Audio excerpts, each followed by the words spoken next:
Hi mga Zuki! Check nyo po tong item na to. Ito yung nagtitrend ngayon sa mga app, sa Orange app, Blue app, sa TikTok.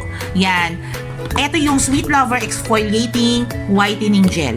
Buksan natin ha. Sa sobrang mura nito, ang daming gumagamit nito kasi napaka-effective niya. Okay, saan ba ito ginagamit? Actually, kahit saan pwede nyo i-apply ito.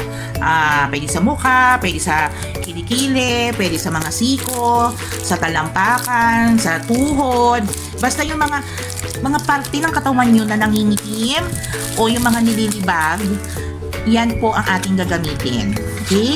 Yan. The Orange Exfoliating Whitening Gel. Sweet Lover. Shake muna natin. Okay? Expiration 2028 pa. 50 gram siya ang isang ano man tawag? Tube. Okay? Nakaseal. Nakaseal pa. Buksan natin. Bango. Okay? Shake muna natin mga Zuki. Kuha tayo ng ayan ang ganyan yung gel niya as in clear. Okay? Tapos, halimbawa, dyan i-apply. Tingnan nyo.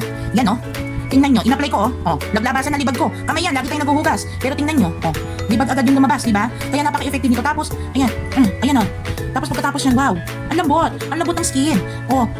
Kamay lagi tayong naguhugas ha. Pero nakita nyo naman, nung nilagay ko yan, naglibag-libag. Kaya ako sa inyo mga Zuki, i-check nyo na tong item na to at i-check out nyo na dahil pag bumili ka ng isa, may libreng isa. Buy one, take one. Kaya check out na mga Zuki. Okay?